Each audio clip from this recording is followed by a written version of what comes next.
तो अब बात करते हैं ज्योग्राफिक एमसीक्यूज की। तो बात कर रहे थे, अब बात करेंगे विंड सर्कुलेशन की एमसीक्यूज की। ठीक है, विंड सर्कुलेशन में मेनली यहाँ पे हमारे पास वो जो क्वेश्चंस होंगे वो रेनफॉल से रिलेटेड होंगे, है ना।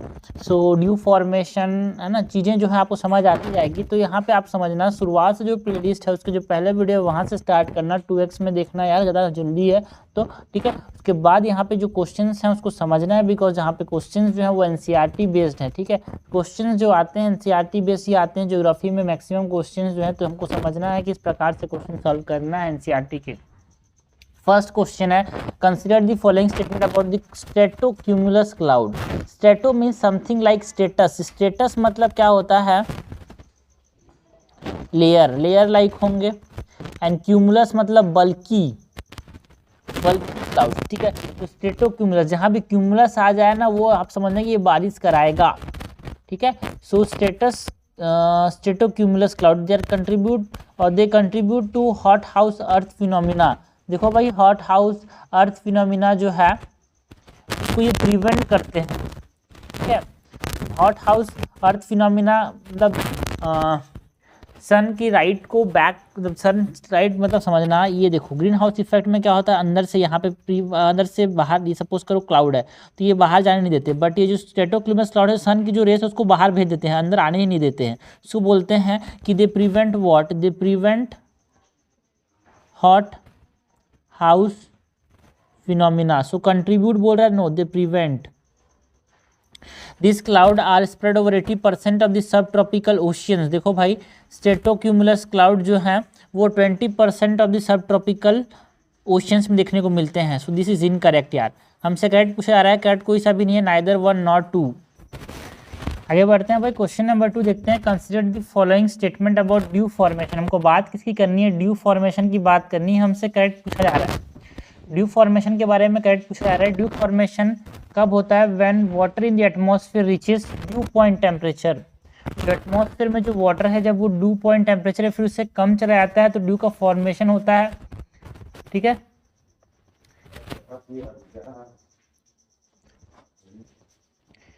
Strong wind increase the possibility of due formation. जो स्ट्रॉन्ग विंड होते हैं क्या वो इसकी पॉसिबिलिटी को इंक्रीज कर देते हैं, ना भाई ना। जो स्ट्रॉन्ग विंड है इसकी पॉसिबिलिटी को क्या कर देते हैं, रिड्यूस कर देते हैं। सो ये इनकरेक्ट हो जाएगा। Dew formation makes plants more resilient to hot and dry condition. जब ड्यू बनता है तो plant retain the more moisture, है ना, सेल के अंदर क्या होता है, ज़्यादा मॉइस्चर रहता है ड्यू फॉर्मेशन की वजह से, तो वो हॉट एंड ड्राई कंडीशन में क्या कर सकते हैं, रेजिलिएंट हो जाते हैं, टॉलरेट कर सकते हैं उसको। बिल्कुल सही स्टेटमेंट है, हमसे करेक्ट पूछा जा रहा है, करेक्ट हो जाएगा सी 1 एंड 3 ओनली। क्वेश्चन नंबर 3 है यार, consider the following statement about relative humidity. हमको बात किसकी करनी है, ह्यूमिडिटी की। What is humidity, the amount of water vapour present in the atmosphere is called humidity. Relative humidity की बात करें तो it is the measure of how much moisture the air can hold. बिल्कुल सही बात है, percentage of moisture that is present in the atmosphere compare to the full capacity of a given temperature. ठीक है ना, कितना प्रेजेंट है और कितना कर सकता है वहाँ पे प्रेजेंट, मतलब जितना कैपेसिटी है, कितना प्रेजेंट है अपॉन कितना उसकी कैपेसिटी है, उसको हम क्या बोलते हैं, यहाँ पे रिलेटिव ह्यूमिडिटी बोलते हैं। और जो रिलेटिव ह्यूमिडिटी है ना, हमारे पास एक तरह से how much moisture the air can hold, इससे ज़्यादा कितना और होल्ड कर सकता है वो हमको ये बताता है। Relative humidity depends on the actual moisture content of the air, temperature and barometric pressure. बिल्कुल सही बात है यार, जो रिलेटिव ह्यूमिडिटी है वो वहाँ पे कंटेंट क्या है एयर का, क्या मॉइस्चर कंटेंट है एक्चुअल, वो उस पर डिपेंड करता है ना, टेम्परेचर पे डिपेंड करता है, बैरोमेट्रिक प्रेशर पे डिपेंड करता है। बिल्कुल सही बात है। On average the annual relative humidity of Chennai and Delhi is equal. भाई समझना, चेन्नई जो है एक सी के पास है तो उसकी रिलेटिव ह्यूमिडिटी ज़्यादा होगी एज कम्पेयर टू दिल्ली। ठीक है, सो ये गलत हो जाएगा। करेक्ट हमसे पूछा जा रहा है, करेक्ट हो जाएगा 1 एंड 2 ओनली, आंसर हो जाएगा 3 का ए। क्वेश्चन नंबर 4 है यार, consider the following statement about orographic rainfall. हमको बात किसकी करनी है, orographic. Orographic is something that is related to what, mountain. Mountain, जब बादल जो है पहाड़ों से टकराते हैं तो जो बारिश हो जाती है उसको हम क्या बोलते हैं, ओरोग्राफिक रेनफॉल। ठीक है, तो this type of rainfall occur due to the rise of air because of heating of the mountain slope. बिल्कुल सही बात है, जो माउंटेन है, सपोज करो ये माउंटेन है यार, ठीक है, तो ये देखो एक ओरोग्राफिक रेनफॉल जो होता है जब saturated air mass come across a mountain when it force to ascend and rise. ये बिल्कुल सही बात है है ना, with rise in the temperature and moisture condenses and fall, ठीक है। देखो भाई ये राइज ऑफ एयर की वजह से नहीं होता, माउंटेन स्लोप्स में, है ना, जो माउंटेन स्लोप जमून करो, ये जमीन हो गया, लैंड हो गया, ये हीट हुआ, हीट होने की वजह से यहाँ पे क्या हुआ, एयर राइज ऑफ क्या, क्लाउड बना, इसको जो बोलते हैं इसको कन्वेंशनल रेनफॉल बोलते हैं, ठीक है। ओरोग्राफी रेनफॉल कब आता है, जब बादल जो है वो, जब बादल जो है वो टकराता है किससे, ऐसा बोलता है कि जब air saturated air comes across a mountain, तो हम उसको क्या बोलते हैं, ओरोग्राफिक रेनफॉल बोलते हैं। बट अगर यहाँ पे राइज ऑफ एयर बोल रहा है तो ये कन्वेंशनल रेनफॉल की बात कर रहा है।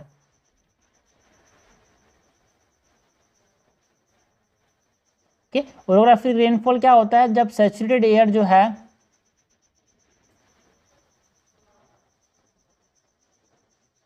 Come across mountain, most of the rainfall occurring in India is of this nature. देखो भाई बिल्कुल सही बात है, पहाड़ों में जो वेस्टर्न घाट्स हैं, तो यहाँ पे सपोज करिए इंडिया हो गया, तो यहाँ पे वेस्टर्न घाट्स में टकराने के बाद यहाँ बारिश होती है, यहाँ पे ईस्टर्न घाट से टकराने के बाद बारिश होती है, यहाँ पे हिमालय से टकराने के बाद बारिश होती है। तो इंडिया के अंदर जो मोस्ट ऑफ द रेनफॉल होता है वो ओरोग्राफिक नेचर का होता है, बादल जो है वो पहाड़ से टकराते हैं और बारिश होती है। This type of rainfall led to the occurrence of rain shadow areas, बिल्कुल सही बात है। सपोज करो ये हमारे पास पहाड़ है, यहाँ पे टकराया, इधर बारिश हुई, इधर पहाड़ का दूसरी चोटी है, दूसरी साइड है, तो अपोजिट साइड में क्या देखने को नहीं मिलता, जो लीवर्ड साइड है वहाँ पे बारिश नहीं होती, विंडवर्ड साइड में बारिश हो जाती है, जो लीवर्ड साइड है वहाँ पे नहीं देखने को मिलती, इसीलिए बोलते हैं उसको रेन शेडो एरिया। तो बिल्कुल सही बात है, हमसे करेक्ट पूछा जा रहा है, करेक्ट हो जाएगा B 2 and 3 only. Question number 5 है, consider the following statement about the type of fog and the mechanism of their formation. हमको टाइप ऑफ फॉग की बात करनी है, फॉग कैसे बनता है उसके बारे में बात करनी है अपने को। Advection fog is formed because of the cooling of ground eight adjacent air. देखो भाई एडवेक्शन जो फॉग है इस form because of the transportation of warm moist air over cold area, ठीक है। ये सपोज करो जमीन जो है वो कोल्ड सरफेस है, यहाँ पे सपोज करो कोल्ड सरफेस है, यहाँ पे जो वार्म है मॉइस्चर कंटेनिंग विंड या फिर एयर जो है वो जा रहा है यहाँ पे, तो यहाँ पे अचानक से जब गया तो यहाँ पे क्या बन जाता है, फॉग बन जाता है। So it is because of the cooling of the ground and adjacent air, no not because of the cooling, because of the transportation of warm moist air over a cold surface, ठीक है। Radiation fog, तो radiation fog is form because of the transportation of warm moist air over a cold surface. तो ये definition उल्टा सीधा कर दिएगा। Radiation mean something that is because of the, radiation fog कब बनता है, cooling of the ground and adjacent air की वजह से। तो ये एक दूसरे का डेफिनेशन को उल्टा नीचे कर दे रहे हैं। So cooling of ground and adjacent air की वजह से रेडिएशन फॉग बनता है। Frontal fog occur along the front separating cold and warm air masses, बिल्कुल सही बात है। जो फ्रंटल फॉग है वो कब बनता है, या फिर प्रिसिपिटेशन फॉग भी बोलते हैं, कब बनता है भाई, जो cold and warm air mass आपस में एक दूसरे के पास में आते हैं, कन्वर्ज करते हैं, तो जो वार्म एयर है वो पुश अप हो जाता है, ऊपर चला जाता है, और हैवियर कोल्ड मास नीचे चला जाता है, तो उसकी वजह से क्या बोलता है, फ्रंटल फॉग बनता है। करेक्ट हमसे पूछा जा रहा है, करेक्ट हो जाएगा 3 ओनली, आंसर हो जाएगा C। क्वेश्चन नंबर 6 देखते हैं, consider the following pair of local winds and the region in which they blow. हमको लोकल विंड्स की बात करनी है और कहाँ पे वो बहते हैं वो हमको बताना है। चिनूक्स, चिनूक्स की बात करें तो दिस आर वार्म विंड्स, ठीक है। ये कहाँ पे बहते हैं, स्विट्जरलैंड वाले रीजन में। नो, चिनूक्स जो है वो रॉकी माउंटेन में बहता है यार, ठीक है। Rocky mountain that is in north America में ये बहता है। जोंडा की बात करें तो जोंडा एक वार्म विंड है यार, अर्जेंटीना में बहता है, बिल्कुल सही बात है। एंडीज के अंदर, एंडीज माउंटेन इन अर्जेंटीना में बहता है। सेंटा आना, सेंटा आना क्या है, ये भी एक हमारे पास हॉट विंड है, ये बिल्कुल सही बात है। कैलिफोर्निया में, साउदर्न कैलिफोर्निया में ये बहता है ना, कैटाबेटिक विंड है ये। कैटाबेटिक विंड मतलब समझना, एक होता है एनाबेटिक, एक होता है कैटाबेटिक। कैटाबेटिक विंड है। बर्ग्स की बात करें तो जो लग्जमबर्ग में बर्ग जो है ये बहते हैं, नहीं हो, ये तो पहली बात ये हॉट विंड है और ये साउथ अफ्रीका की कोस्ट में बहता है यार। करेक्टली मैच हमसे पूछा जा रहा है, करेक्टली मैच हो जाएगा 2 and 3 ओनली, आंसर हो जाएगा C। आगे बढ़ते हैं भाई, क्वेश्चन नंबर 7 देखते हैं। Consider the following statement about tropical and temperate cyclones. हमको ट्रॉपिकल एंड टेम्परेट साइक्लोन्स की बात करनी है। Tropical cyclones are elliptical in shape, the shape of the temperate cyclone is inverted V. क्या ये स्टेटमेंट सही है भाई? बिल्कुल सही बात है। जो ट्रॉपिकल साइक्लोन्स होते हैं वो इस तरह से इलेप्टिकल होते हैं, बट जो टेम्परेट साइक्लोन इस तरह से वी जैसे होते हैं यार। ओके, तो ये बिल्कुल सही स्टेटमेंट है। Temperate cyclones are also known as extra tropical cyclone, जो कि लैंड और सी दोनों में बन सकते हैं, बट जो ट्रॉपिकल साइक्लोन है उसी पर सी में बनता है। लो प्रेशर चाहिए, टेम्परेचर चाहिए मोर देन 27 डिग्री सेल्सियस। वो tropical and temperate cyclone can be so wide that they can cover an area equivalent to Europe। देखो भाई, temperate cyclone can be 1600 kilometre wide, ठीक है, बट जो tropical cyclones हैं वो उतने बड़े नहीं होते, है ना। जो टेम्परेट होते हैं वो बड़े होते हैं, बट नॉट द ट्रॉपिकल यार। ट्रॉपिकल बहुत छोटे होते हैं, नैरो होते हैं।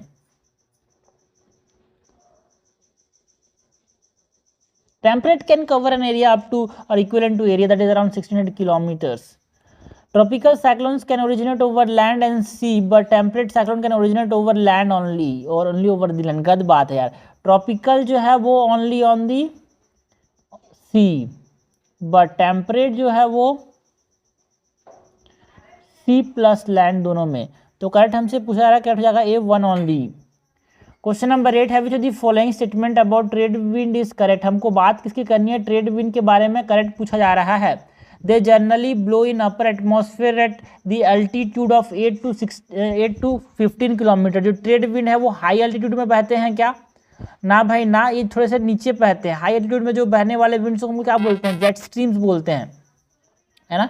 और जो ट्रेड विंड है वो कैसे बहते हैं? हमने देखा भाई, बहुत बार देखा, इस प्रकार से ईस्ट टू वेस्ट बहता है ये,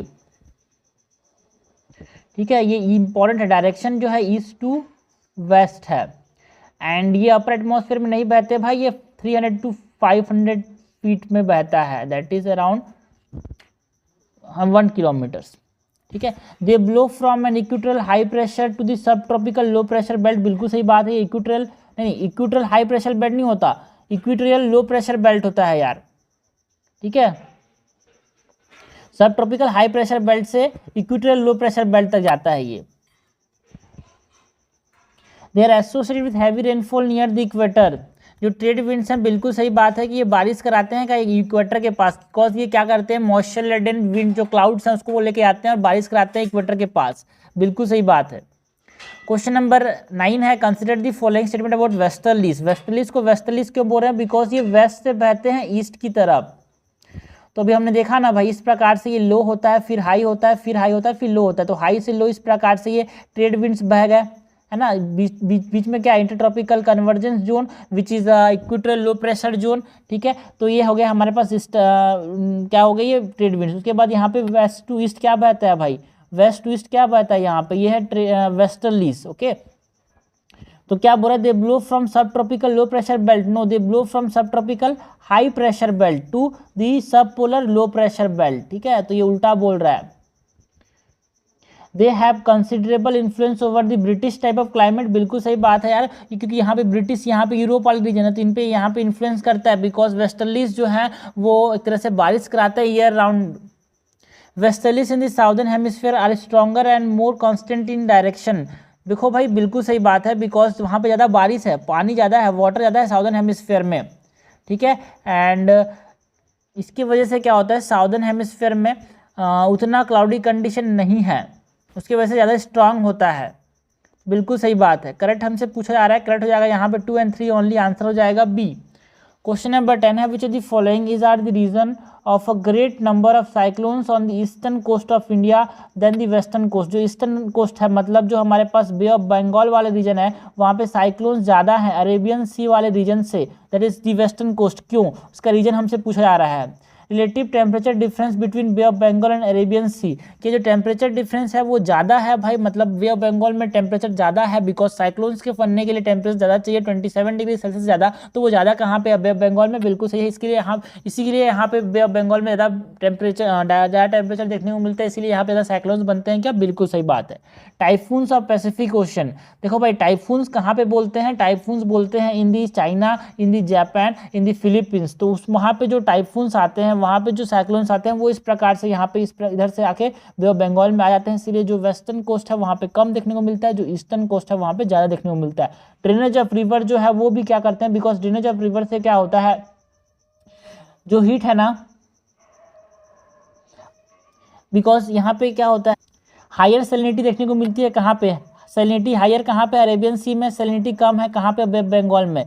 सैलिनिटी कम होने की वजह से इवापोरेशन ज़्यादा होता है बे ऑफ बंगाल में। सैलिनिटी कम क्यों, बिकॉज यहाँ पे फ्रेश वाटर जो है रिवर्स का आके मिल जा रहा है, इसलिए सैलिनिटी कम है। सैलिनिटी कम है इसीलिए इवापोरेशन ज़्यादा होता है, इवापोरेशन ज़्यादा होता है इसलिए यहाँ पे साइक्लोन ज़्यादा देखने को मिलते हैं। करेक्ट हमसे पूछा जा रहा है, करेक्ट हो जाएगा डी, 1 2 3 सारे के सारे करेक्ट है यहाँ पे। आगे बढ़ते हैं भाई, क्वेश्चन नंबर 11 देखते हैं, which the following statement about south west monsoon in India is correct. हमको बात किसकी करनी है यार, साउथ वेस्ट मानसून की बात करनी है। साउथ वेस्ट मानसून के बारे में हमसे क्या पूछा जा रहा है, करेक्ट पूछा जा रहा है। साउथ वेस्ट मानसून जो मतलब जो मानसून आता है हमारे इंडिया के अंदर वो साउथ वेस्ट डायरेक्शन से आता है, इसे हम क्या बोलते हैं, साउथ वेस्ट मानसून बोलते हैं। इसके बारे में हमसे क्या पूछा जा रहा है, करेक्ट पूछा जा रहा है। Both Indian Ocean dipole and El Nino have adverse effect on the southwest और southwest मानसून। देखो भाई, इंडियन ओशन डाइपोल का जो इफ़ेक्ट है वो एडवर्स इफ़ेक्ट नहीं शो करता, ठीक है। जो साउथ वेस्ट मानसून है उस पर ये एडवर्स इफ़ेक्ट शो नहीं करता, पॉजिटिव इफेक्ट देखने को मिलता है। जो पॉजिटिव इंडियन ओशन डाइपोल है वो मतलब बारिश को बढ़ाता है, और जो नेगेटिव इंडियन ओशन डाइपोल है वो बारिश को एडवर्सली शो करते हैं। तो यहाँ पे अगर ये बोलता है नेगेटिव इंडियन ओशन डाइपोल तो वो दोनों एडवर्स इफेक्ट शो करते हैं, बट यहाँ पे बोथ बोला गया है, both IOD that is positive और नेगेटिव दोनों का एडवर्स इफेक्ट होता है, नहीं, जो नेगेटिव है उसी का एडवर्स इफेक्ट होता है साउथ वेस्ट मानसून पे। एल नीनो का तो होता ही होता है। 40% of the countries annual rainfall is receive from the south west monsoon. देखो भाई, नॉट 40%, ये परसेंटेज इंपॉर्टेंट है। अराउंड 75% ऑफ दी इंडियन जो कंट्री के अंदर जो रेनफॉल होता है वो कहाँ पे होता है, जो जून से सितंबर के बीच में जो होता है वो साउथ वेस्ट मानसून से होता है, not 40%। So this is incorrect. In Maharashtra, Telangana, Andhra Pradesh and the date of onset of south west monsoon is same. बिल्कुल सही बात है। जो इंडियन मेट्रोलॉजिकल डिपार्टमेंट में जो डेट ऑफ ऑनसेट जो बोला जा रहा है वो अराउंड आंध्र प्रदेश में, महाराष्ट्र में, तेलंगाना में अराउंड 10 जून बोलते हैं इसको यार, 10 जून में वहाँ पे पहुँच जाएगा। तो सेम है भाई सब जगह, ये एनसीईआरटी में साफ साफ मेंशन्ड है। करेक्ट हमसे पूछा जा रहा है, करेक्ट हो जाएगा यहाँ पे 3 ओनली, आंसर हो जाएगा सी। क्वेश्चन नंबर 22 है भाई, सॉरी क्वेश्चन नंबर 12 है। क्वेश्चन नंबर 12 क्या है, क्वेश्चन नंबर 12 क्या है भाई, पहला स्टेटमेंट हमसे पूछा रहा है, consider the following statement about the Hadley cell. Hadley cell पहली बात तो बनता कैसे, सपोज करो ये अर्थ हो गया, ये नॉर्थ ईस्ट ट्रेड विंड है अगर, तो यहाँ पे हाई प्रेशर जोन होता है तो यहाँ पे कन्वर्ज करता है एयर, ये लो प्रेशर है इंट्रॉपिकल तो यहाँ बढ़ता है, इस प्रकार से ये यहाँ पे जो सेल बनता है उसको बोलते हैं हेडले सेल। यानी ये इंटरट्रॉपिकल कन्वर्जेंस जोन है, ये सब ट्रॉपिकल हाई प्रेशर बेल्ट है।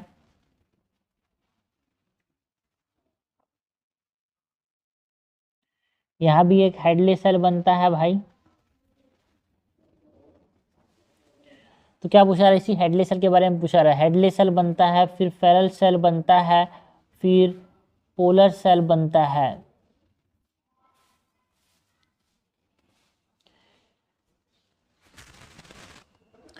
पहला स्टेटमेंट क्या है यार, solar insulation is the reason for the initiation of the Hadley cell. देखो सोलर इंसुलेशन का मतलब क्या है, जो सन से जो रेज आ रही हैं, सन से जो रेज आ रही हैं उसको हम क्या बोल रहे हैं, सोलर इंसुलेशन बोल रहे हैं। तो क्या सोलर इंसुलेशन के वजह से हमारे पास हेडले सेल स्टार्ट होता है।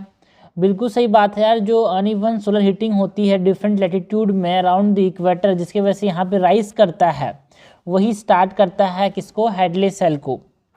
Because of its location near the intertropical convergence zone, its vertical extent is up to the stratosphere।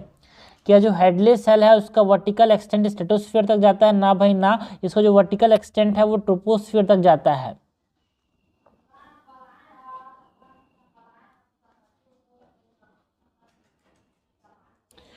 The headless cell is one of the reason for the existence of Namib desert. जो Namib desert है जो कि हम Namibia में है ना, ठीक है, नमीबिया में है निम्ब डेजर्ट, वो क्यों देखने को मिलता है भाई, जहाँ पे सिंकिंग होती है तो वहाँ पे हाई प्रेशर बेल्ट बनता है, 30 डिग्री साउथ लैटिट्यूड में है ये, नामीबिया में 30 डिग्री साउथ लेटीट्यूड अफ्रीका के अंदर, तो एक डेजर्ट फॉर्मेशन होता है बिकॉज यहाँ पे हाई प्रेशर कंडीशन बनता है और जो उसकी वजह से यहाँ पे डेजर्ट का फॉर्मेशन होता है। यहाँ पे देखो जहाँ पे डिसेंड कर रहा है ये साउथ यहाँ पे है ना, तो यहाँ पे ये नामीबिया डेजर्ट यहाँ पे अफ्रीका में है, तो यहाँ पे है कुछ। करेक्ट हमसे पूछा रहा है, करेक्ट क्या हो जाएगा भाई, करेक्ट हो जाएगा 1 और 3 ओनली, आंसर हो जाएगा सी। क्वेश्चन नंबर 13 है, consider the following statement about the tropical cyclones. हमको ट्रॉपिकल साइक्लोन्स के बारे में करेक्ट पूछा जा रहा है। The eye of the tropical cyclone is a region of calm and subsiding warm air. देखो भाई ये जो आई है वहाँ पे नीचे जा रहा है क्या एयर, आप समझना ये लो प्रेशर है, सबसाइड नहीं हो रहा है, ऊपर जा रहा है, ठीक है, वार्म एयर नीचे जा रहा है, ठीक है, बिल्कुल सही बात बोल रहा है। Calm region and subsiding warm air, बिल्कुल सही बात है। यहाँ पे प्रिसिपिटेशन नहीं होता इसीलिए बीच वाले रीजन में, बीच वाले में नीचे आता है एयर, साइड वाले से ऊपर जाता है, तो बीच में साइड एयर सबसाइड करता है, साइड साइड में एयर ऊपर जाता है, इसीलिए यहाँ पे नो क्लाउड मतलब नो प्रिसिपिटेशन, बीच में कोई बारिश नहीं होती, साइड साइड में होता है। सो बिल्कुल सही बात है। Tropical cyclones generally do not have lightning, बिल्कुल सही बात है, बिकॉज यहाँ पे जो राइजिंग मोशन है ना, उसकी वजह से यहाँ पे लाइटनिंग देखने को नहीं मिलता, हाई रोटेशनल एनर्जी होता है यार यहाँ पे, है ना, एंड उसकी वजह से क्या होता है यहाँ पे राइजिंग मोशन होता है, उसकी वजह से राइजिंग मोशन की वजह से यहाँ पे लाइटनिंग प्रोड्यूस नहीं होता, बिल्कुल सही बात है। करेक्ट हमसे पूछा जा रहा है, करेक्ट हो जाएगा बोथ 1 और 2, आंसर हो जाएगा सी। क्वेश्चन नंबर 14 है, consider the following statement about the western disturbance. हमको बात किसकी करनी है, वेस्टर्न डिस्टर्बेंस की बात करनी है। वेस्टर्न डिस्टर्बेंस के बारे में करेक्ट पूछा जा रहा है। Western disturbance move toward the north west India under the influence of tropical easterly jet stream. देखो भाई वेस्टर्ली जेट स्ट्रीम, सब ट्रॉपिकल वेस्टर्ली जेट स्ट्रीम के इन्फ्लुएंस में, बिकॉज वेस्ट जो ब्लो हो रहा है उसी को तो हम वेस्टर्लीज बोलते हैं भाई, तो वेस्टर्लीज, ठीक है, ट्रॉपिकल नहीं, सब ट्रॉपिकल, क्योंकि देखो आप समझना लोकेशन, ये इंडिया हो गया, ये हमारे पास नॉर्थ ईस्ट एशिया हो गया, यहाँ पे अगर हमारे पास यूरोप हो गया, तो यहाँ पे इस प्रकार से, तो ये सब ट्रॉपिकल जो हमारे पास वेस्टर्लीज है ना, उसके वजह से यहाँ पे ये इंडिया को इन्फ्लुएंस करता है और नॉर्थ वेस्ट इंडिया में बारिश कराता है। So it is due to sub tropical westerly.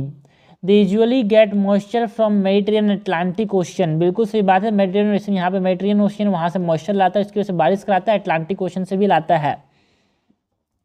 High pressure over the Ukraine help in the formation of western disturbance, बिल्कुल सही बात है यार, हाई प्रेशर वहाँ पे बनता है जिससे क्या होता है कोल्ड एयर जो है वो इंट्रूड कर जाता है पूरा रीजन से, है ना, एंड इसकी वजह से यहाँ पे हाई प्रेशर बनता है ऊपर दी मेडिटेरियन सी, जिसकी वजह से यहाँ पे फेवरेबल कंडीशन बनता है for cyclogenesis and it promote the formation of eastward movement of tropical depression, ठीक है, बिकॉज हाई प्रेशर से लो प्रेशर की तरफ चीज़ें जाएंगी और जाएंगी तो यहाँ पे मॉइस्चर जो है उसको लाएगा तो बारिश कराएगा। करेक्ट हमसे पूछा जा रहा है, करेक्ट हो जाएगा सी 2 और 3 only.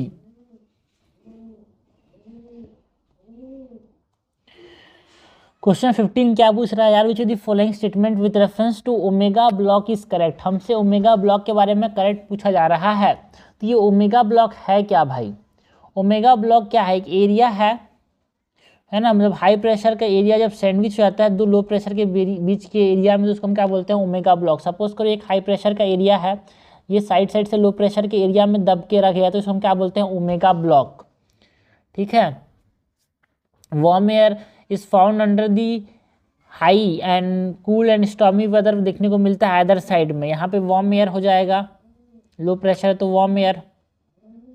So it is a low pressure pattern that block and divert jet stream, ना भाई ना, एक हाई प्रेशर पैटर्न है, ठीक है, बीच में हाई प्रेशर है, सो this is incorrect. Because of the omega block cold air from southern Europe and Africa can be pulled north. देखो भाई यहाँ पे ओमेगा शेप्ड वेव देखने को मिलता है ऑन द जेट स्ट्रीम, जो कि यूरोप की तरफ चला जाता है। जो वार्म ड्राई एयर है from southern Europe and Africa वो पुल टूवर्ड द नॉर्थ, ये क्या लिखा जा रहा है, बिकॉज ऑफ द ओमेगा वो cold air from the southern hemisphere, not cold air, warm air जो है वो साउदर्न हेमिस्फीयर से कहाँ पे चला जाता है, toward the north. Okay, so this is incorrect. Formation of omega block lead to the formation of Spanish plume. बिल्कुल सही बात है यार। ओमेगा ब्लॉक के फॉर्मेशन की वजह से स्पेनिश फ्लूम का फॉर्मेशन होता है, जिसकी वजह से देखो जेट स्ट्रीम जो है इस प्रकार से डिविएट कर जाता है। ओमेगा ब्लॉक हमको जनरली कहाँ पे देखने को मिलता है, यूरोप के अंदर रीजन देखने को मिलता है। जब ये रीजन हाई प्रेशर का इसके साइड में यहाँ पे तो ये उस प्रकार से नॉर्थवर्ड की तरफ डेविएट हो जाता है। जो कोल्ड वार्म एयर है वो यहाँ पे वार्म एयर देखने को मिलता है।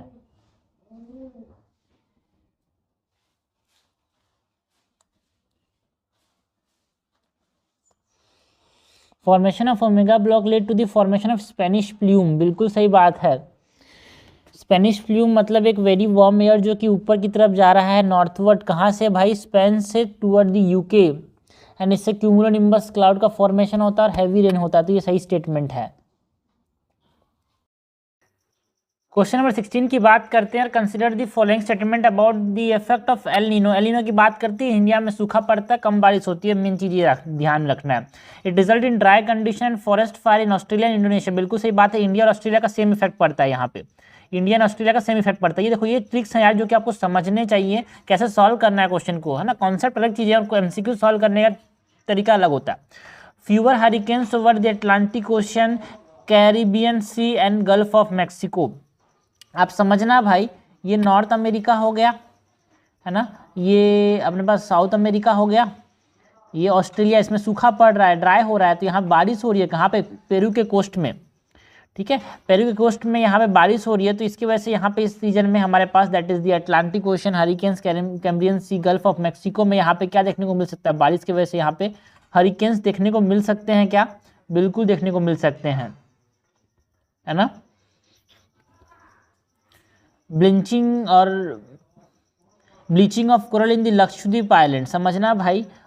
लक्षद्वीप मतलब समझना, लक्षद्वीप मतलब हमारे पास इंडिया वाला जो इफेक्ट है ना, ये अपने पास ऑस्ट्रेलिया हो गया। तो यहाँ पे कहीं पे इंडिया होगा, यहाँ पे लक्षद्वीप आइलैंड्स हैं, ठीक है। तो लक्षद्वीप में अल नीनो का इफेक्ट क्या होता है, सरफेस टेम्परेचर क्या होता है, इंक्रीज हो जाता है। यहाँ पे सरफेस टेम्परेचर इंक्रीज हो जाता है लक्षद्वीप में, है ना, जिससे क्या होता है यहाँ पे ब्लीचिंग ऑफ कोरल देखने को मिलता है। करेक्ट हमसे पूछा रहा है, कट जाएगा डी 1, 2 एंड 3। क्वेश्चन नंबर 17 है, consider the following statement about Volker circulation. हमको वॉल्कर सर्कुलेशन की बात करनी है। वॉल्कर सर्कुलेशन मतलब जो पैसिफिक ओशन में होता है, ये ऑस्ट्रेलिया हो गया, ये साउथ ईस्ट एशिया अगर हो गया, हमने माना यहाँ पे ये आइलैंड्स हैं, अगर ये जापान है, ये नॉर्थ अमेरिका, ये साउथ अमेरिका। तो वॉल्कर सर्कुलेशन जो पैसिफिक एशियन में है ना, जो सर्कुलेशन चलता है वो हम बोल रहे हैं इसको वॉल्कर सर्कुलेशन बोलते हैं। तो Walker circulation is form due to the development of pressure gradient. यहाँ पे प्रेशर ग्रेडियंट होता है यार वेस्ट टू ईस्ट। देखो प्रेशर ग्रेडियंट इस प्रकार से होता है, ये हो गया ईस्ट, ये हो गया वेस्ट, ठीक है। जो प्रेशर ग्रेडियंट है वो कहाँ से कहाँ तक होता है, वेस्ट टू ईस्ट होता है, फिर ईस्ट टू वेस्ट होता है, ये ईस्ट से वेस्ट की तरफ होता है, ठीक है। First statement is incorrect, it is not from west to east but it is from east to west. Years of Walker circulation are beneficial for the peoples of Peru, बिल्कुल सही बात है। जब वॉल्कर सर्कुलेशन नॉर्मल होता है, ठीक है, तो वहाँ पे क्या होता है, अपवेलिंग देखने को मिलती है, कोल्ड वाटर यहाँ पे होगा, कोल्ड वाटर होता है, यहाँ पे बारिश ज़्यादा नहीं होती वहाँ पे, ठीक है। न्यूट्रिएंट देखने को मिलता है, यहाँ पे क्या देखने को मिलता है, facilitate the reason of fish, okay. तो ये यहाँ पे बेनिफिशियल होता है पेरू पे, बिल्कुल सही बात है। कोल्ड वाटर होता है, ऊपर जाता है, अपवेलिंग होती है भाई न्यूट्रिएंट का, और अपवेलिंग ऑफ न्यूट्रिएंट की वजह से फिश देखने को मिलता है, वहाँ पे रीजन में फिशेस ज़्यादा मिलते हैं, है ना। ये तो हो गया नॉर्मल रीजन, ठीक है। बट ये नॉर्मल सर्कुलेशन था, वॉल्कर सर्कुलेशन। बट जो एबनॉर्मल है, जहाँ पे एल नीनो आ गया, अगर एल नीनो आ गया तो उसमें फिश क्या हो जाते हैं, मर जाते हैं यार, फिश डाइस, ठीक है। La Nina is a strengthen phase of Walker circulation, बिल्कुल सही बात है। करेक्ट हमसे पूछा जा रहा है, करेक्ट हो जाएगा 2 and 3 ओनली। क्वेश्चन नंबर 18 क्या है यार, which of the following is responsible for bringing abrupt changes in temperature and pressure and causing the air to rise to form clouds and cause precipitation. इनमें से कौन सी चीज़ें हैं जो क्या करता है, बादल को, एयर ऊपर जाएगा, बादल बनाएगा, बारिश करेगा,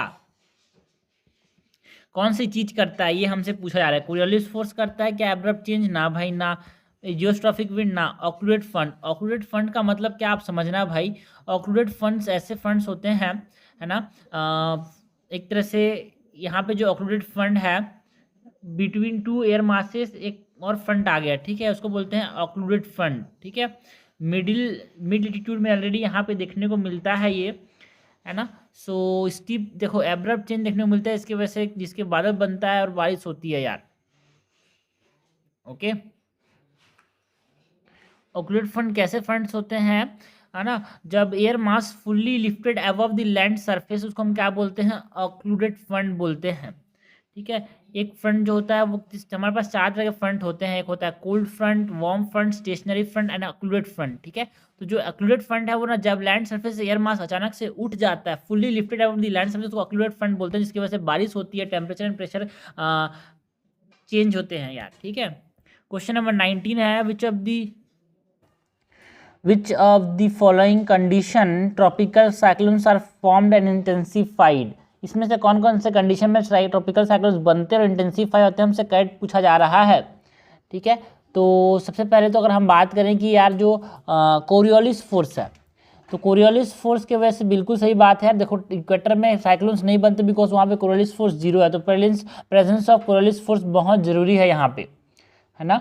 so between 30 degree north and 30 degree south latitude से क्यों मिलता है, बिकॉज वहाँ पे कोरियोलिस फोर्स हमको देखने को मिलता है, द इक्वेटर देखने को नहीं मिलता यहाँ पे। सो ये बिल्कुल सही बात है। Large variation in the vertical wind speed, बिल्कुल सही बात है, वेरिएशन होना चाहिए भाई, है ना, किसमें, वर्टिकल विंड स्पीड में, हाँ ऐसा नहीं है भाई। Small variation in the vertical wind speed so not to disturb the vertical transport of latent heat. ठीक है, तो लार्ज वेरिएशन नहीं होना चाहिए, स्मॉल वेरिएशन होना चाहिए। ज़्यादा वेरिएशन हो गया तो जो वर्टिकल ट्रांसपोर्ट है लेटेंट हीट का वो अफेक्ट हो जाएगा यार। सो this is incorrect. Large supply of moisture air होना चाहिए। लोकल डिस्टर्बेंस जो है वो इंटेंसीफाई कर सकता है। ठीक है, तो अगर हम कंडीशंस की बात करें तो अगर मैं बात करूं कंडीशंस की, क्या क्या कंडीशंस चाहिए साइक्लोन के फॉर्मेशन के लिए, सबसे पहले तो यहाँ पे लार्ज सी सरफेस एरिया होना चाहिए जिसमें टेम्परेचर जो है मोर देन 27 डिग्री सेल्सियस होना चाहिए। स्ट्रॉन्ग कोरियोलिस फोर्स होना चाहिए। Okay, pre existing low pressure area होना चाहिए। अनस्टेबल कंडीशन होना चाहिए, है ना, मतलब अनस्टेबल कंडीशन थ्रो कैसे, लोकल डिस्टर्बेंस की वजह से, जिससे क्या होता है साइक्लोन एब्सेंट प्रेजेंट होते हैं। सो लोकल डिस्टर्बेंस होना चाहिए। Small variation in vertical speed, small variation in vertical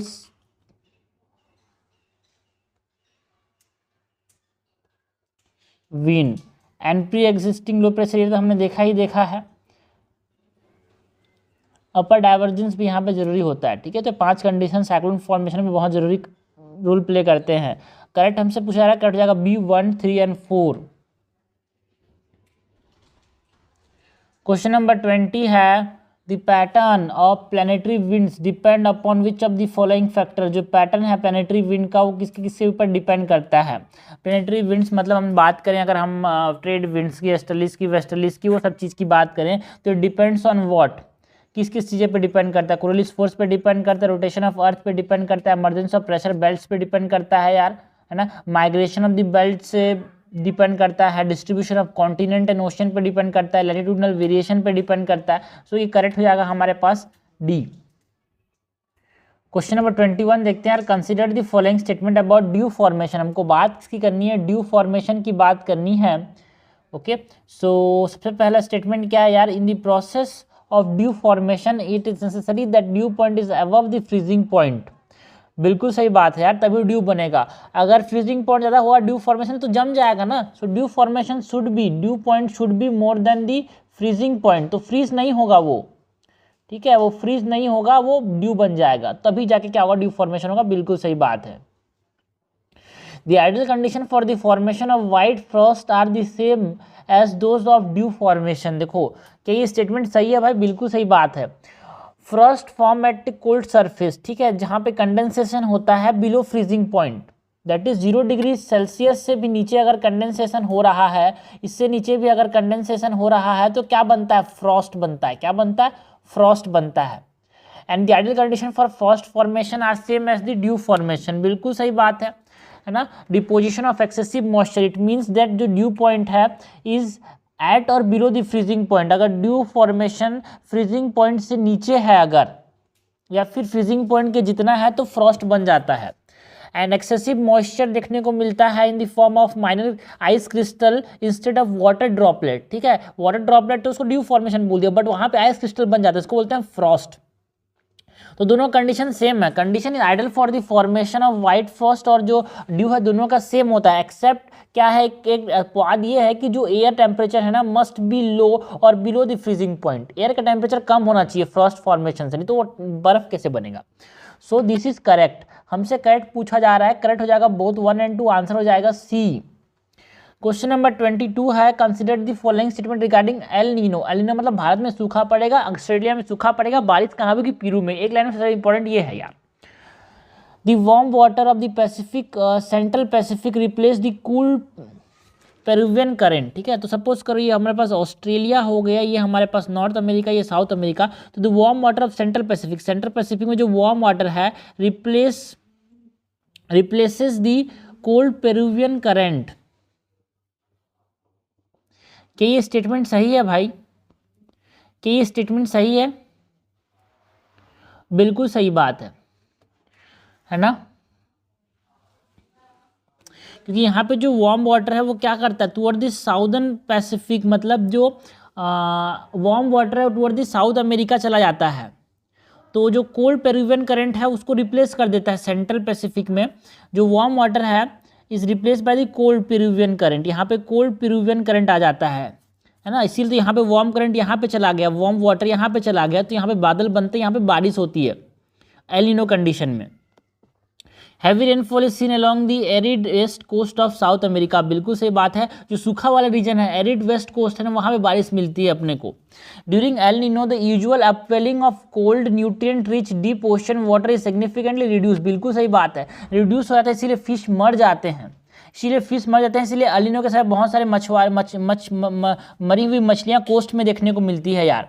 and लानिना में एकदम it is enhanced Volker circulation, जिसमें अच्छी खासी मछली मिलती है, इसीलिए वो खुश हो जाते हैं, इसीलिए बोलते हैं कि यार भगवान का देन है ये, इसीलिए बोला लानिना, गॉड गिफ्ट या फिर क्या था नाम, कुछ तो था। करेक्ट हमसे पूछा जा रहा है, करेक्ट हो जाएगा डी, 1, 2 and 3 तीनों सही है भाई यहाँ पे। नाउ क्वेश्चन नंबर 23 है, with reference to conventional current और कन्वेंशनल रेनफॉल। आगे बढ़ते हैं भाई, क्वेश्चन नंबर 23 देखते हैं, with reference to conventional rainfall, हमको बात करनी है कन्वेंशनल रेनफॉल की।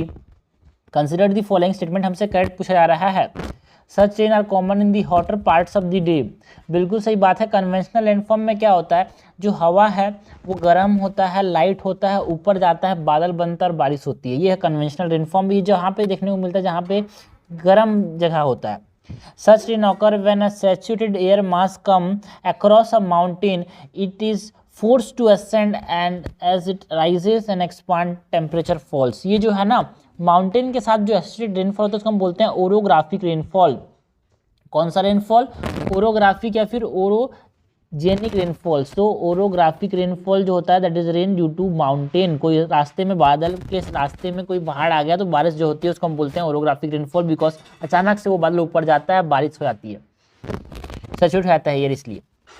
सच रेन ऑकर, जो कन्वेंशनल रेनफॉल है, such rain occur in interior of the continent and in the equatorial region, बिल्कुल सही बात है। इंटीरियर ऑफ द कॉन्टिनेंट जहाँ पे क्या नहीं होते, जहाँ पे पहाड़ नहीं होते, वहाँ पे ये देखने को मिलता है भाई, बिल्कुल सही बात है।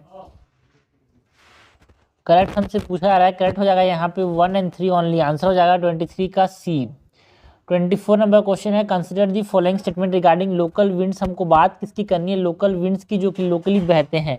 एक होता है प्लेनेटरी विंड्स में, एक होता है ट्रेड विंड्स, एक प्लेनेटरी विंड्स में, एक जो होते हैं ट्रेड विंड्स वेस्टर्लीज ईस्टर्लीज, इस प्रकार के। एक होते हैं लोकल विंड्स जो किसी पर्टिकुलर एरिया में बहते हैं, ठीक है। So sea breeze flow over land during the night. Sea breeze नाम से समझ के आ रहा है, सी ब्रीज जो है ऐसा ब्रीज जो कि लैंड से वाटर की तरफ जाता है ना, लैंड से वाटर की तरफ जाता है, उसको बोलते हैं लैंड ब्रीज।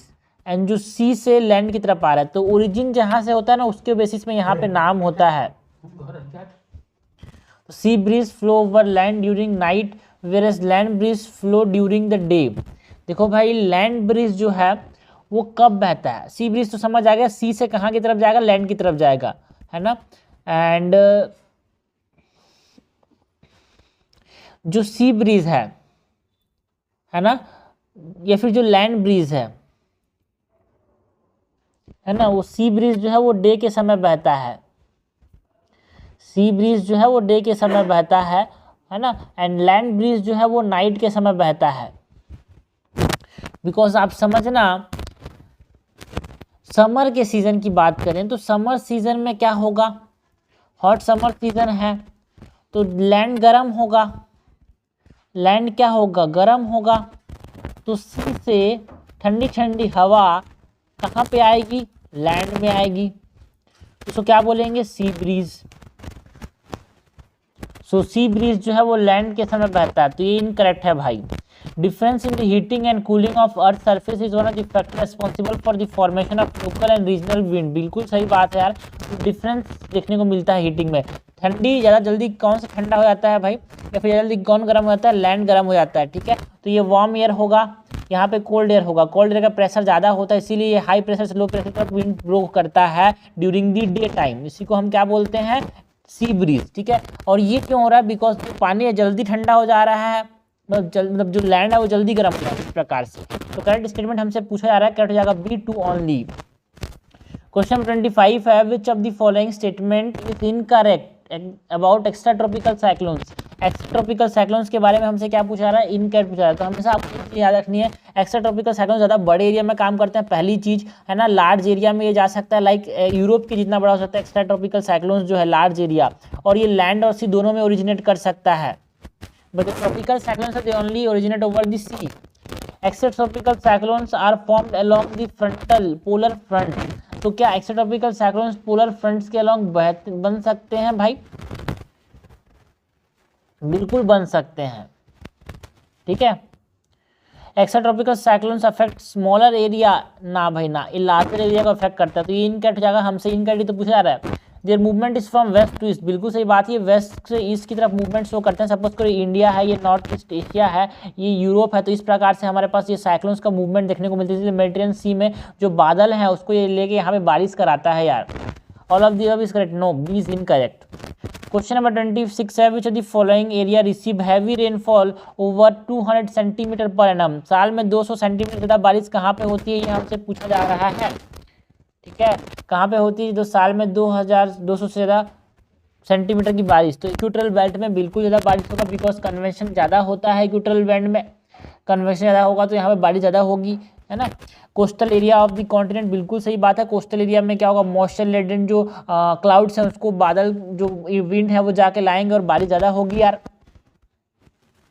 देखो बट जो कोस्टल एरियाज है आप ये समझना, विंडवर्ड साइड ऑफ कोस्ट अगर हम बोलें तो, ठीक है। तो ऐसा नहीं है कि सिर्फ कोस्टल एरिया में ज़्यादा बारिश होगी, जहाँ पे विंडवर्ड होगा मतलब जहाँ पे बादल होंगे, मतलब जहाँ पे पहाड़ होंगे उसकी साइड में, लीवर्ड साइड में बारिश उतनी नहीं होगी। तो हम नहीं बोल सकते कि coastal area of the continent, ये सही स्टेटमेंट नहीं होगा यार, ठीक है। Windward slope of the mountains ऐसा बोल सकते हैं, या फिर वेस्टर्न कोस्ट है ना, इन कूल टेम्परेट जोन्स ऐसा बोल सकते हैं।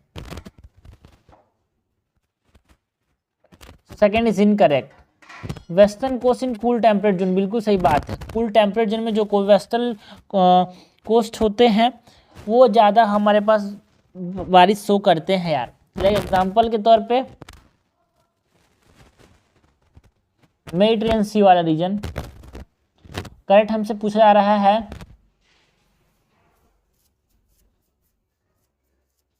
नहीं जो हमारे पास ये जो कोस्टल एरिया से आप बोल सकते हो कि यहाँ पे मॉडरेट अमाउंट ऑफ रेनफॉल देखने को मिलता है, around 100 to 200, not more than 200 यार, ठीक है। And coastal area of the monsoon land में भी यहाँ पे बारिश देखने को मिलती है। इंटीरियर्स में हमारे पास 100 to 200 सेंटीमीटर बारिश होती है, नॉट मोर देन 200। तो करेक्ट हमसे पूछा जा रहा है, करेक्ट हो जाएगा बी 1 and 3 ओनली। क्वेश्चन 27 है, under which of the following condition the process of condensation take place. Condensation मतलब समझना भाई, कंडेंसेशन, इवापोरेशन का मतलब क्या है, इवापोरेशन का मतलब क्या है, वाटर से एयर का फॉर्मेशन हो जाना, मतलब वाटर से वाटर वेपर का फॉर्मेशन हो जाना, मतलब लिक्विड से गैस या फिर लिक्विड से गैस, इसको क्या बोल रहे हैं, इवापोरेशन बोल रहे हैं। और गैस से लिक्विड को क्या बोल रहे हैं, कंडेंसेशन बोल रहे हैं। सो हमसे पूछा कि किन किन कंडीशन में यहाँ पे कंडेंसेशन हो सकता है, when the temperature of air reduce to a dew point with constant volume. बिल्कुल सही बात है। टेम्परेचर कम हो जाने से क्या होगा, जो गैस है वो किस में, लिक्विड में कन्वर्ट हो जाएगा by adding moisture to the air through evaporation. बिल्कुल, और ज़्यादा मॉइस्चर यहाँ पे गैस में आ जाएगा तो ये क्या हो जाएगा, लिक्विड में कन्वर्ट हो जाएगा। बिल्कुल सही बात है। When both volume and temperature are reduce, बिल्कुल सही बात है। या फिर हम टेम्परेचर को कम करें, हमको पता है P is inversely proportional to V, ठीक है, बॉयल्स का लॉ है। प्रेशर बढ़ेगा तो वॉल्यूम कम होगा, तो बिल्कुल सही बात है। अगर हमने देखा कि यहाँ पे टेम्परेचर या फिर टेम्परेचर के रिलेशन की बात करें, PV is equal to nRT की बात करें, PV is equal to nRT, तो प्रेशर और वॉल्यूम जो है, अगर यहाँ पे हमसे क्या पूछा जा रहा है, कांस्टेंट वॉल्यूम पे, ठीक है, कांस्टेंट वॉल्यूम पे हमने क्या किया, टेम्परेचर को रिड्यूस किया तो प्रेशर कम हो जाएगा और ये लिक्विड में कन्वर्ट हो जाएगा। बिल्कुल सही बात है। बाय एडिंग मॉइस्चर, मॉइस्चर मतलब हम यहाँ पे सिंपल सी बात है, मॉइस्चर समझ आएंगे। Both volume and temperature reduce करेंगे, वॉल्यूम और टेम्परेचर रिड्यूस करेंगे तो भी यहाँ पे क्या हो जाएगा, ये कन्वर्ट हो जाएगा लिक्विड में। तो करेक्ट हमसे पूछा जा रहा है, करेक्ट हो जाएगा D1, 2 एंड 3। क्वेश्चन नंबर 28 है, कंसिडर दी फॉलोइंग पेयर। कुछ ओशंस दिए गए हैं और वहाँ पे ट्रॉपिकल स्टॉर्म्स आते हैं, मतलब एक तरह से साइक्लोन्स का ये अलग अलग नाम है यार। तो वेस्टर्न ऑस्ट्रेलिया में विली विली बोलते हैं साइक्लोन्स को, जो हम यहाँ पे इंडिया में साइक्लोन बोलते हैं ना, वेस्टर्न ऑस्ट्रेलिया में इसको हम विली विली बोलते हैं। वेस्टर्न पैसिफिक में हरिकेन्स बोलते हैं, लाइक इन ऑस्ट्रेलिया वाले रीजन, है ना। तो वेस्टर्न पैसिफिक में हरिकेन्स नहीं बोलते यार, यहाँ पे टाइफून्स बोलते हैं, ठीक है। वेस्टर्न पैसिफिक मतलब जापान वाला रीजन ना, वहाँ पे टाइफून्स बोलते हैं। अटलांटिक ओशन मतलब USA वाला रीजन में हम इसको हरिकेन बोलते हैं। तो करेक्टली मैच यहाँ पे 1 ही हो जाएगा। आंसर क्या हो जाएगा 28 का B। 29 नंबर का क्वेश्चन है, consider the following statement regarding thunderstorm. हमको बात किसकी करनी है, थंडर स्टॉर्म की। थंडर स्टॉर्म की बात करें तो they occur over a small area but a violent in nature. थोड़ी सी एरिया में रहते हैं बट ये वायलेंट नेचर के होते हैं। बिल्कुल सही बात है यार, शॉर्ट ड्यूरेशन के लिए होते हैं, स्मॉल एरिया में होते हैं और ये वायलेंट नेचर के होते हैं। Thunder storm and tornadoes, local storm बोलते हैं इनको। A thunderstorm is well grown cirrocumulus cloud। याद रखना, cirrocumulus cloud producing thunder and lightning। कि ये cirrocumulus होता है ना भाई, ना सीरो में समथिंग लाइक स्ट्रेटा, है ना। No it is not like strata, it is bulky nature यार। तो ये होता है हमारे पास क्यूमुलोनिम्बस क्लाउड। क्यूमुलोनिम्बस, निम्बस में समथिंग ऐसे बादल जो कि बारिश कराते हैं, उनको हम निम्बस बोलते हैं। और क्यूमुलो मतलब बल्की अपीयरेंस होता है यार, बल्की अपीयरेंस, तो इसको हम क्या बोलते हैं, क्यूमुलोनिम्बस क्लाउड। तो जो थंडरस्टॉर्म होते हैं ना, जो बादल गरजते हैं, वो ऐसे बादल होते हैं जिनमें बल्की नेचर के होते हैं और वे रात है ना अंधेरा कर देते हैं, इसलिए क्यूमुलोनिम्बस क्लाउड होते हैं। This are not cirrocumulus cloud, ठीक है। सेकंड स्टेटमेंट इज इनकरेक्ट यार। When cloud extend to height where sub zero temperature prevails, hail are formed and they come down as hailstorm, ठीक है। तो देखो हमको बोले ओले कब गिरते हैं यार, ओले तब गिरते हैं जो क्लाउड है इतनी ऊंचाई में चले जाते हैं जहां पर टेम्परेचर जो है 0 से भी नीचे चला जाता है, सब जीरो टेम्परेचर, तो वहाँ पे बर्फ बन जाते हैं और उतना मॉइस्चर को रख नहीं पाते, इसलिए ढाई जो है वो किस फॉर्म में, हेल स्टॉर्म के फॉर्म में गिर जाते हैं, बारिश में कन्वर्ट नहीं हो पाते।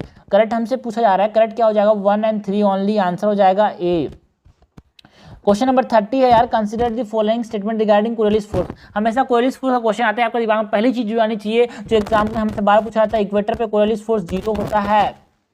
इक्वेटर का जो डिग्री है वो भी 0 होता है, इक्वेटर पे कोरियोलिस फोर्स भी 0 होता है ना। Coriolis force is directly proportional to the angle of latitude. मतलब अगर हम बात करें एंगल ऑफ लैटिट्यूड की, तो angle of latitude is 0 at equator. अगर 90 पे जाएंगे तो हमने देखा 0 होता है इक्वेटर पे, और बढ़ते जाएगा क्या ये कोरियोलिस फोर्स है ना इक्वेटर से पोल की तरफ। बिल्कुल सही बात है। Coriolis force affect wind velocity and wind direction. ये क्या स्टेटमेंट सही है भाई कि कोरियोलिस फोर्स जो है विंड की वेलोसिटी एंड विंड की डायरेक्शन को अफेक्ट करता है, कि ये स्टेटमेंट सही है। देखो विंड वेलोसिटी हाई है तो डिफ्लेक्शन ज़्यादा देखने को मिलता है। Coriolis force does not affect wind speed यार, वो सिर्फ और सिर्फ डायरेक्शन को अफेक्ट करता है। Does not affect speed, it just affect the direction. So first second statement is incorrect. Coriolis force is absent in equator and maximum at pole. बिल्कुल सही बात है। आपको पहली चीज जो एनसीईआरटी में या फिर हमको एमसीक्यूज में आई, अगर कोरियोलिस फोर्स हो तो पहली चीज जो दिमाग में आनी चाहिए वो कि कोरियोलिस फोर्स 0 होता है इक्वेटर पे। बार आया 2024 के प्रीलिम्स में भी आया था। करेक्ट हमसे पूछा जा रहा है, करेक्ट हो जाएगा 1 and 3 ओनली, आंसर हो जाएगा 30 का C। तो ये हमने क्वेश्चंस देखे यार regarding what, regarding wind circulation, है ना। हम हर चीज कवर कर रहे हैं एनसीईआरटी से, हर चीज जो हर छोटे कॉन्सेप्ट को कवर कर रहे हैं। एमसीक्यूज कैसे सॉल्व करना है, बिकॉज एनसीईआरटी से चीजें पढ़ लेने में और एग्जाम में उसको सही करने में अंतर होता है, बिकॉज चीजें कंफ्यूज हो जाते हैं लोग। क्यूमुलोनिम्बस क्लाउड क्या होता है ना, कितना % हमारे पास क्लाउड स्प्रेड है, ये सब चीजें जो है, ऑरोग्राफिक रेनफॉल इक्वेटर में 0 होता है कि पोल में 0 होता है, ये कंफ्यूजन वाली चीज़ होती है वो नेगेटिव मार्किंग दी जाती है, जो कि हमको नहीं करनी। तो हमको समझना है कि एमसीक्यूज को सॉल्व कैसे करना है। एनसीईआरटी चीज़ें सब पढ़ लेंगे, याद सब कर लेंगे, बट एग्जाम में जब आएगा तो याद रखने में और सही करने में अंतर है। ड्यू पॉइंट क्या होता है ना, एडवेक्शन क्या होता है ना, कैटाबिटिक और एनाबिटिक में क्या डिफरेंस है, वो डिफरेंस जो होता है वो लोग कंफ्यूज कर जाते हैं, इसीलिए गलत हो जाता है, वो गलत नहीं करना है यार।